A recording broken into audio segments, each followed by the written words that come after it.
तृतीय वंदन सब संत जन, अनंत कोट जन सार, जागे पद रज परसता सब कर जाए। भक्ति भक्त भगवंत गुरु चतुर नाम भक्त, जिनके पद वंदन किया नाशत विघ्न अनेक।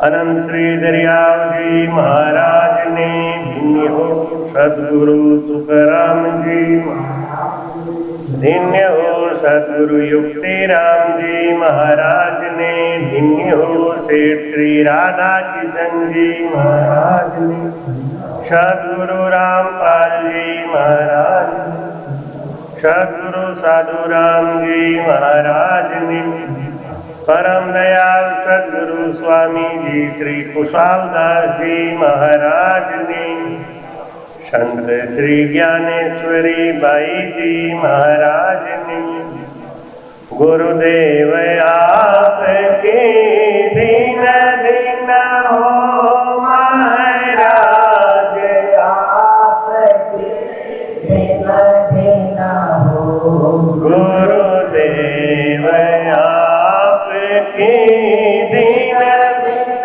हो महाराज, आपके दीन दीन हो। मैं जन्म जन्म का भटका हूँ, मैं जन्म जन्म का भटका हूँ, मुझे अपनी शरण में रहने दो, मुझे अपनी शरण में रहने दो।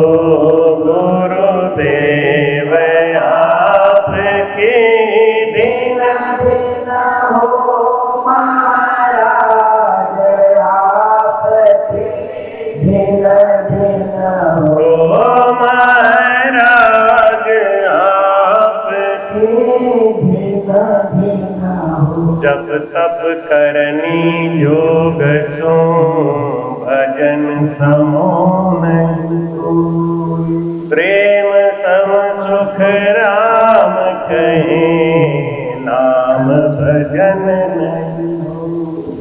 बोलो राम। महाराज समझाते हैं कि परम मोक्ष में कौन जाएगा? क्या भजन करने से चले जाएंगे परम मोक्ष में? क्या राम राम कहने से ही परम मोक्ष होता है? कौन सी ऐसी विधि है जो परम मोक्ष में जाता है? महाराज जी से प्रश्न पूछते हैं गणेश जी महाराज, कहते हैं कि राम राम राम। जब गणेश कहे गुरुदेव जी, यो न्याव सत छाण, अब कृपा करके क्या कहो, मोख जाए किम प्राण, मोख जाए किम प्राण, वेद तुम एक न राखी, सुनन कहन प्रत ध्यान, जोत मिथ्या कर भाकी, जिण जिण विद हंस पहुँच सी, सोई विद कहिए आण। जब गणेश कहे गुरुदेव जी, इयो न्याव सत छाण। बोलो राम। गणेश जी पूछते हैं महाराज जी से, ये गणेश जी कौन थे? कि हमारे रिछोला धाम में एक पंडित जी थे, गणेश जी उनका नाम था। उनके संग महाराज जी का प्रश्न और उत्तर हुआ। तो महाराज जी समझाते हैं कि गणेश जी को जब महाराज जी ने भजन का भेद समझाया तो उन्होंने कहा कि आपने कृपा करके मुझे भक्ति का सारा भेद तो बता दिया, लेकिन आपने मोक्ष जाने के लिए तो रास्ता कोई साफ साफ नहीं बताया। आपने कहा इससे भी नहीं जाएगा मोक्ष, इससे भी नहीं जाएगा मोक्ष, इससे भी नहीं जाएगा मोक्ष, तो परम मोक्ष में जाएगा कैसे? जब तब करनी जोग सो भजन समो नहीं कोई, प्रेम सम सुख राम कहे नाम भजन। ये जो दुर्लभ प्रेम हमारे अंदर आ जाए, ये आएगा कैसे? आता भजन से ही है। भजन करने से ही वो दुर्लभ प्रेम आता है, बिना भजन के नहीं आएगा। लेकिन भजन में प्रेम कितना हो, विश्वास कितना हो, वो शिष्य की योग्यता के ऊपर। शिष्य को अपने गुरु से विश्वास कितना है, गुरु के ऊपर प्रेम कितना है, ये माने रखता है कि उसको परम मोक्ष जाने का रास्ता मिलेगा या नहीं। क्योंकि सतगुरु बनाने का जो समय है वो नर्तन है, और किसी योनि में सतगुरु नहीं मिलेंगे, और किसी योनि में कपड़ा पहनने का अधिकार नहीं मिलेगा, और किसी योनि में हंसने का अधिकार नहीं मिलेगा। ये केवल नर्तन में है, बस ये सुविधा केवल नर्तन में। तो महाराज समझाते हैं, गणेश जी पूछते हैं कि हे गुरु महाराज, आपने कोई विधि तो रखा ही नहीं। आप कहते हो राम राम कहने से ही भजन नहीं, वो मोक्ष नहीं जाएगा, कैसे जाएगा? तो भाई कहते हैं कि धन तो बहुत साह घर होई, चाकर हुक्म राजा के सोई, परचा बहुत देव सो देवे, मन को जान साड़ी देवे। बोलो राम। महाराज कहते हैं कि संसार में जितनी कलाएं हैं ना, ये सब कला झूठी है। क्यों झूठी है? कि वो बिना प्रयास के ही 84 लाख योनि में मिल जाता है। इसलिए महाराज समझाते हैं कि पांडे एक शब्द सत लीजे, पांडे एक शब्द सत लीजे, बदले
मैं तो एक शब्द सत लिया, मैं तो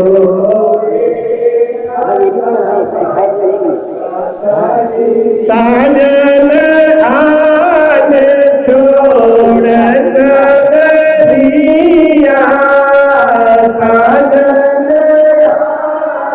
छोड़ सब दिया, मैं तो एक शब्द सत लिया, मैं तो एक शब्द सत लिया।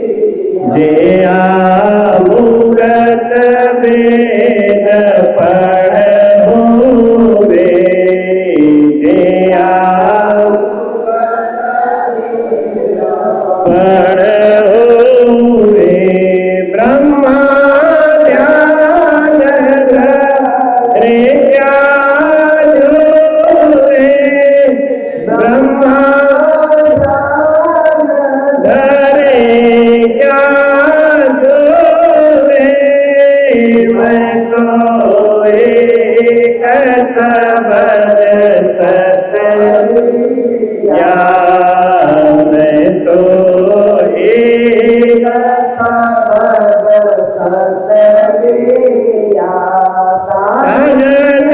आन छोड़ सब दिया,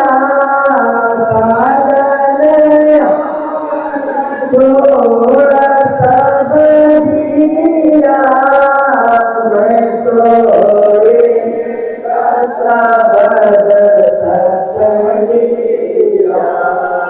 मैं तो एक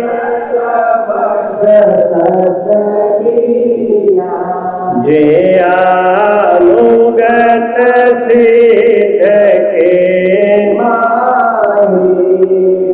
जे अनुगत सिद्ध के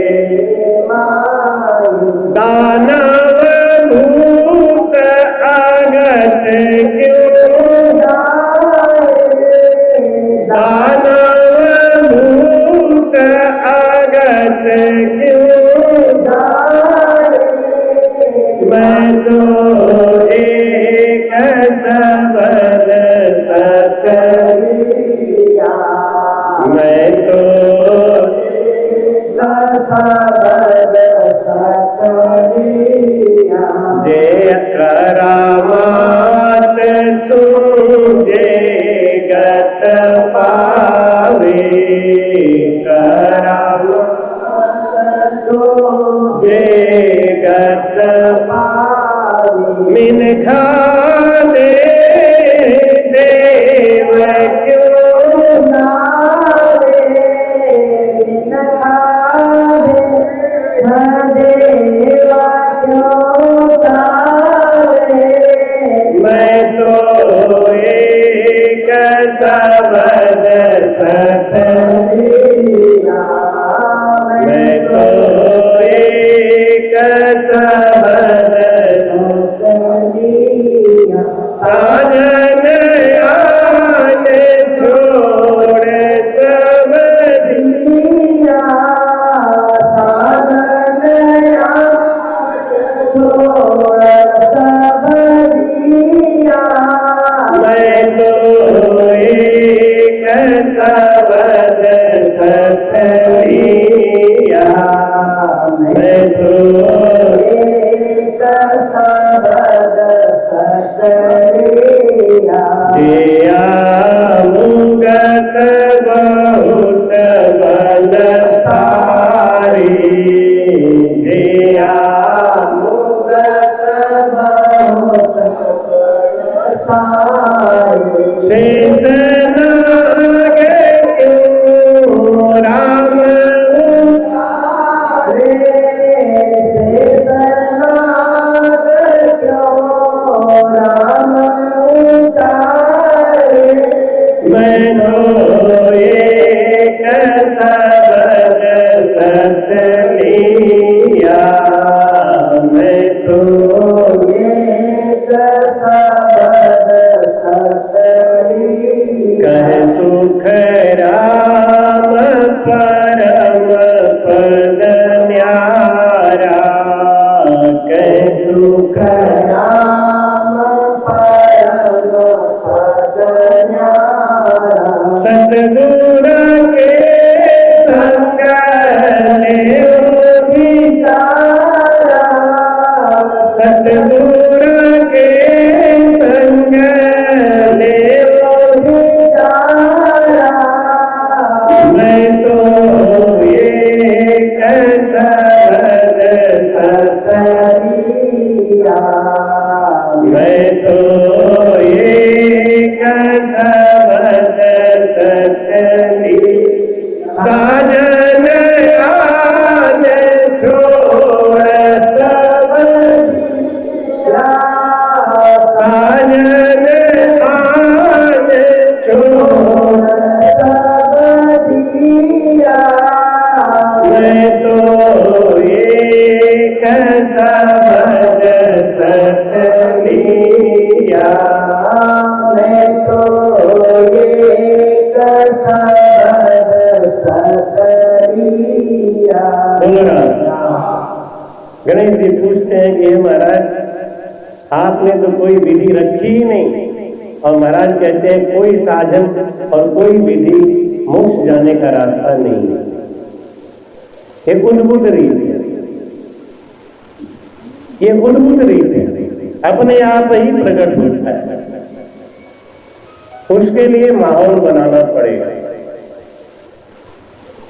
हम किसी चीज का जब माहौल बनाते हैं तो वो चीज अपने आप प्रकट होने लगती है।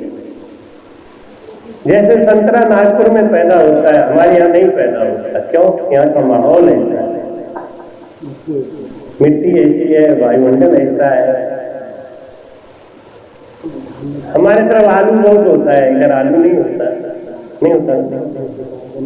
धान बहुत होता है, गन्ना बहुत होता है। हमसे कोई पूछ रहा महाराज आप आलू इतना खा लेते हो तो आपको गैस नहीं बनता? हमने कहा पानी वहां का ऐसा है, यहाँ खाएंगे तो गैस बन जाएगी। राजस्थान में मिर्ची बहुत खाते हैं तो वहां का जल ऐसा है कि वो पचा जाता है। नहीं ऐसे ये बात कहने का मतलब क्या है कि हर जगह जाने का, मोक्ष जाने का भी भेद अलग है। उसके लिए भी एक माहौल चाहिए, एक वातावरण चाहिए। यूं ही नहीं कोई परम मोक्ष में चला जाता है। जैसे कॉन्वेंट में, स्कूल में नाम लिखवाओ तो माँ बाप का भी इंटरव्यू लेते हैं। एक बच्चा, हम तो अंग्रेजी पढ़ा के भेज देंगे, बच्चा घर में जाएगा तो मम्मी पापा क्या बात करेंगे, उसका भी तो प्रभाव पड़ेगा।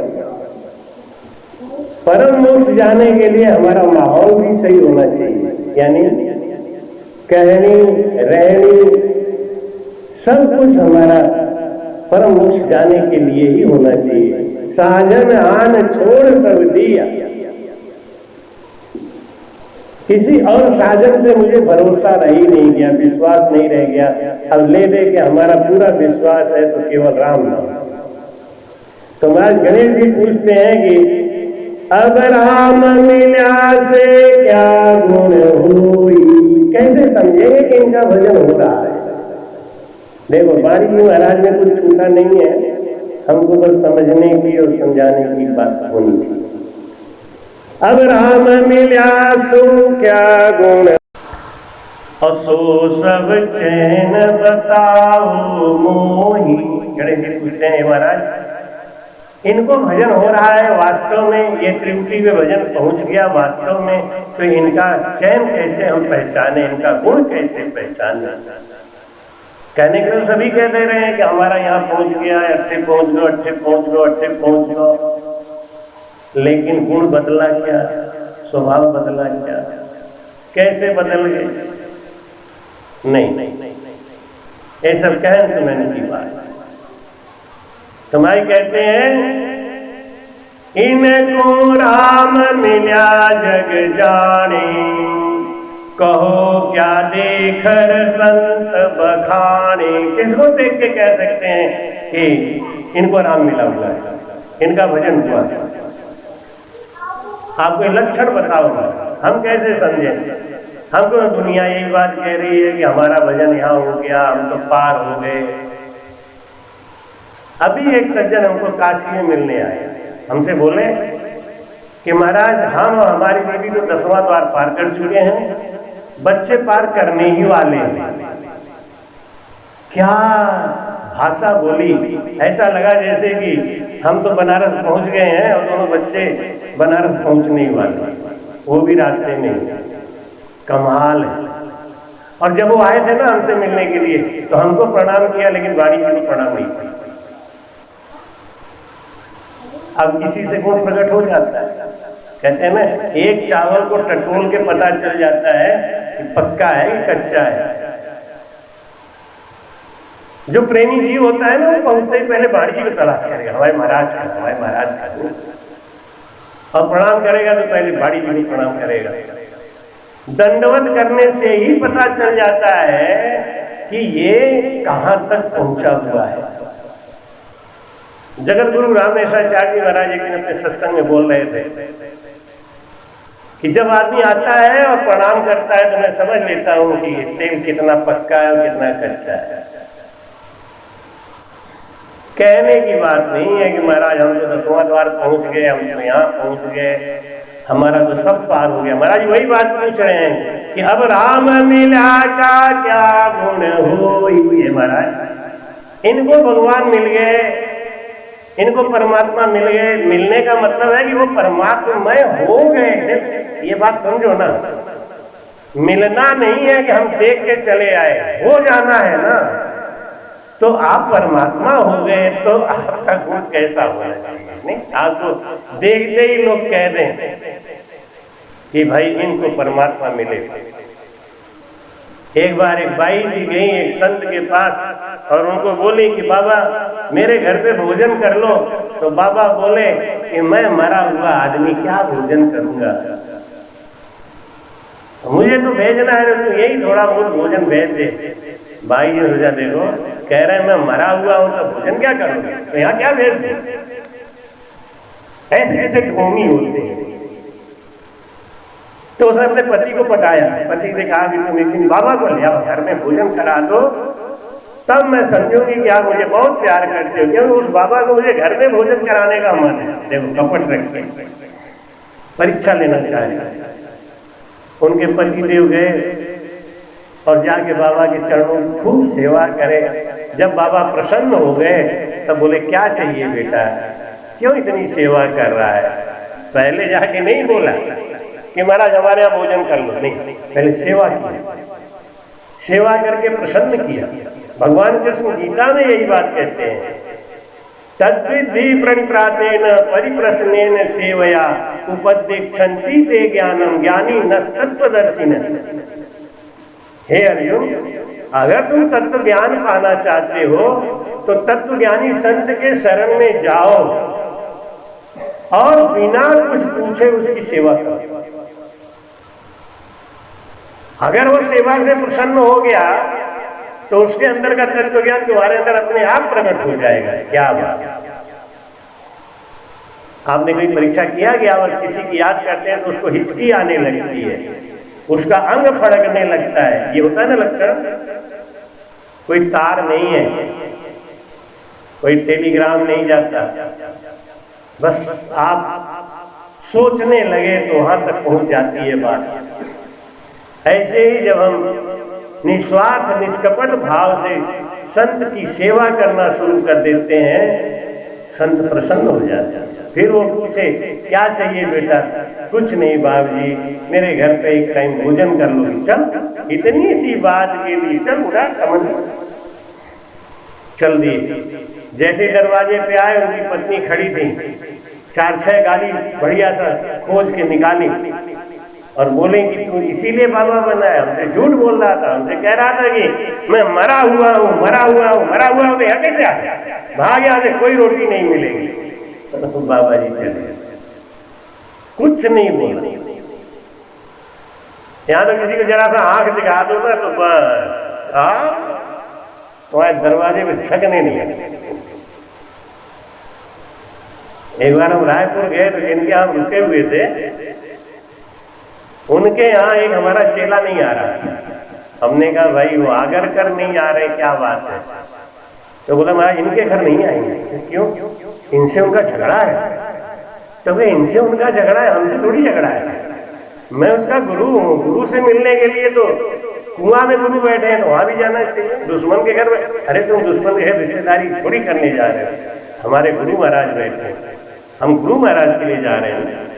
नहीं आया हूं, 5 दिन हमने सत्संग करी, वो नहीं आया।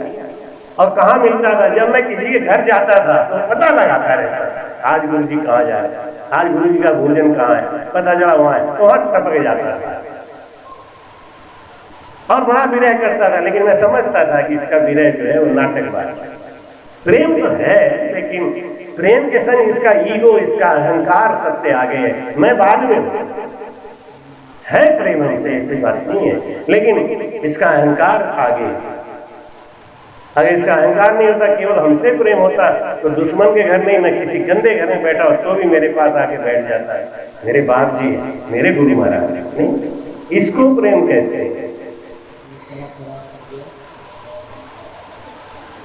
कहते हैं कि किया कराया सब गया, जब आया अहंकार, कोट कर्म लागा रे, एक क्रोध के लार। अहंकार और क्रोध ये दोनों परमात्मा के मार्ग में सबसे बड़े बाधक है। और जहां ये दोनों चीज है वहां से परमात्मा कोसों दूर है। बाबा जी जब चले गए उनके पति ने कहा, क्या किया रे तूने ऐसा? तुम्ही ने तो कहा था बाबा को बुलाओ, बाबा को बुलाओ, बुलाया तुमने, ऐसा बुरा बुरा सुना दिया। बाबा को कैसा लगा होगा? वो बोली पता नहीं, मेरा दिमाग कहाँ चला गया था। एक काम करो, एक बार और बाबा को ले आओ। बहुत समझाया बुझाया तो फिर पति ने कहा हो सकता अपनी गलती के क्षमा मांगे, तो गए उनको लेके आए। बाबा फिर आए, आगे बैठ गए। क्यों? पके हुए संत का मान किया और अपमान किया। जो पका हुआ संत होता है उसको मान और अपमान की कोई चिंता नहीं। मान और अपमान शरीर का होता है, आत्मा का नहीं, जीव का नहीं। हमको अपने जीव का कल्याण करना है। फिर बाबा आ गए। बाई जी ने गरम गरम खीर बनाया और खीर बना के ले जाके उनको, बैठे थे उनके सर के ऊपर डाल दिया गरम गरम खीर। बाबा जी बोले, बाई जी तू बहुत चतुर है, बहुत ज्ञानी है, खीर को ठंडा करने के लिए तुमने बड़ा बढ़िया जुगाड़ बनाया। मेरे शरीर पे डाल दिया पूरा खीर, अब मेरे मन में जहां भी आएगा, जहां खीर ठंडा होगा वहीं से खा लूंगा। ऐसे करके बाई जी पैरों पे गिर के रोने लगी। बाप जी सही कह रहे हो, आप मरे हुए हो, आपका मन मरा हुआ। माया मरी न मन मरा, मर मर गया शरीर, आशा तृष्णा ना मरी, कह गए दास कभी। बोलो ना, माया मरी ना मन मरा। मरना चाहिए था माया और मन को, लेकिन हमने इसको मारा नहीं। अब गणेश जी पूछते हैं कि अब राम मिला सो क्या गुण हो। इनको राम जी मिल गए हैं तो ये परीक्षा हम कैसे करें? ये परीक्षा हम कैसे करें? सो सत चैन बताओ मोई, क्या क्या लक्षण इनके अंदर आ गया है जिनको भजन होने लगा, जिनका भजन बंगलाल में मेरुदंड के ऊपर और त्रिकुटी के ऊपर चढ़ने लगा, उनका लक्षण क्या है? जिस दिन गुरु मंत्र लिया और जिस दिन हमने कान में गुरु महाराज का वचन धारण किया, उसी दिन एक भ्रम भाग गया। क्या? अब आन उपासना नहीं करेंगे, ये भ्रम भाग गया। आन उपासना क्यों करते थे? अज्ञानता में। अब गुरु बना लिया तो पहले दिन हमारा भ्रम भाग गया। अब गुरु बना लिया, अब आन उपासना नहीं करते। अगर हम उपासना करते हैं इसका मतलब हमें गुरु महाराज पे भरोसा नहीं। फिर हम क्या बोलते हैं? अब हमारे गुरु महाराज तो आदमी है ना, आदमी क्या मदद करेंगे, ये पत्थर ज्यादा मदद करेंगे। उनको पत्थर से ज्यादा भरोसा हो गया, नीम के पेड़ और पीपल के पेड़ पे ज्यादा भरोसा हो गया।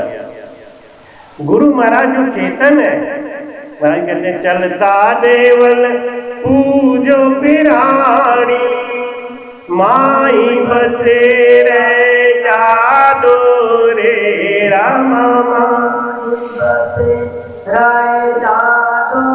रे पहाड़ देवल झूठ बिन चेतन थाको भोगे अंधोरे।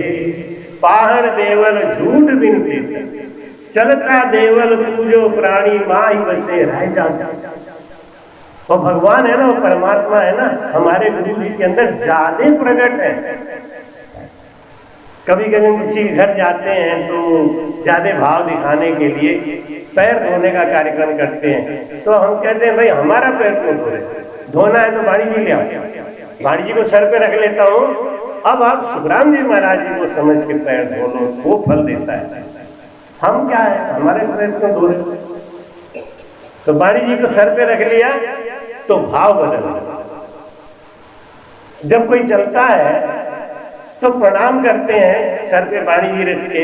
जब कोई चलता है संत या कोई भी, हम उसको प्रणाम करते हैं, तो आदमी को प्रणाम करते हैं क्या?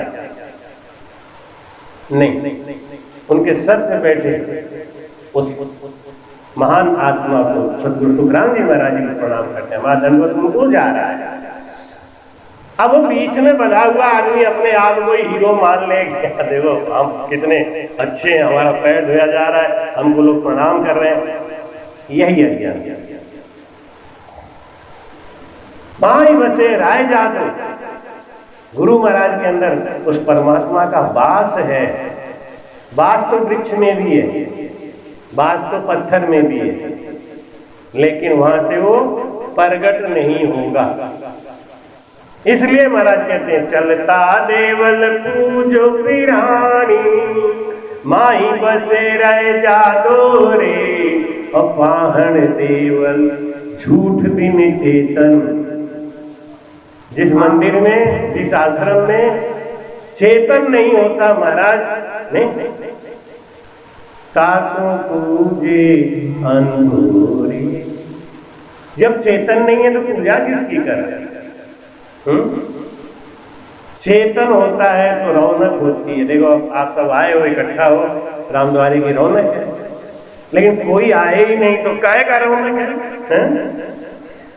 तो महाराज पूछते हैं गणेश जी कि वाणी कहे कवेसर भाई, जिन घट कहे सरस्वती बाई, अगम निगम का अर्थ बतावे, सुचारण भाट सूझ सब लावे। बोला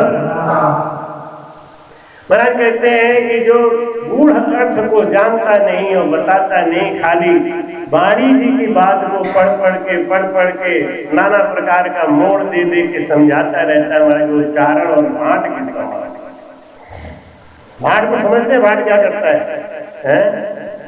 भाट जो है ना वो वीरों की लड़ाई की गाथा गाता है, लेकिन वो खुद वीर है क्या? भाट का उदाहरण क्यों देते हैं महाराज? चारण भाट क्यों कहा? जैसे भाट होता है ना वो खूब हाथ फटकार के और हरिजन बोलता है, आला उदल की कथा सुनाएगा और पृथ्वीराज चौहान और जयचंद की लड़ाई की वर्णन करेगा, ऐसा कि दूसरे आदमी को ऐसा उत्साह आ जाए। लेकिन वो दूसरे को उत्साह दे तो दिया, उसके पास खुद कुछ साहस है? माई कहते हैं खाली बातें सुना के और जीव को भरमा के अंदर है अपने पास कि नहीं? पहले वो बात तो बता। तो माई कहते हैं कर्म काट पद में मिले तब ऐसा होई, कर्म काट पद में मिले तब ऐसा होई, सुख दुख तो व्यापे नहीं, अंग पलटे न कोई, सुख दुख तो व्यापे नहीं, अंग पलटे न कोई, कर्म काट पद में मिले,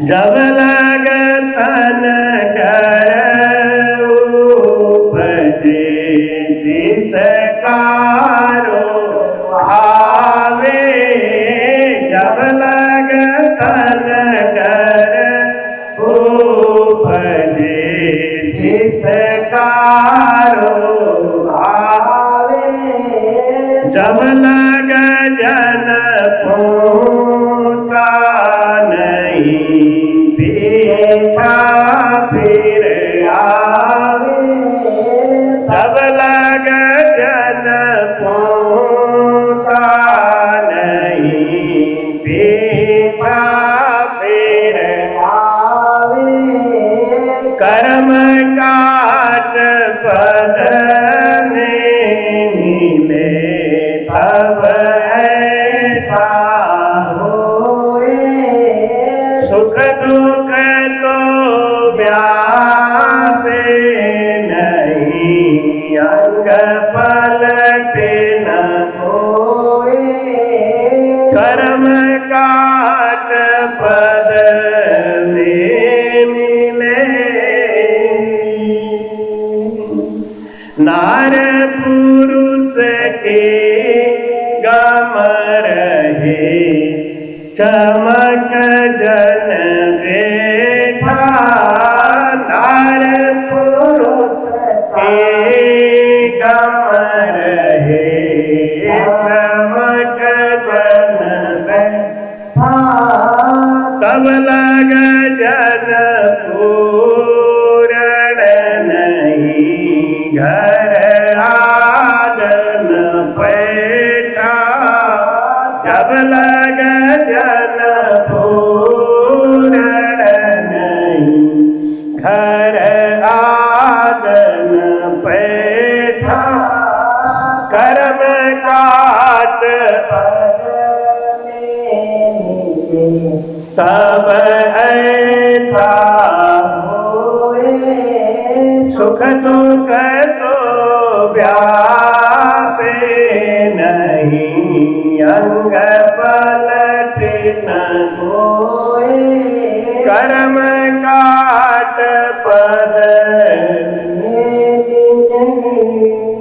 केवल बिना कर दो तरे, बोली होए आवे, केवल बिना कर दो तरे, बोली होए, जन सुखिया निज नाम बिना कोई मोह, जन सुखिया कोई नाम बिना कोई, कर्म काट पद में मिले, तब ऐसा होए, सुख दुख तो व्यापे नहीं, अंग पलटे न, कर्म काट पद में मिले।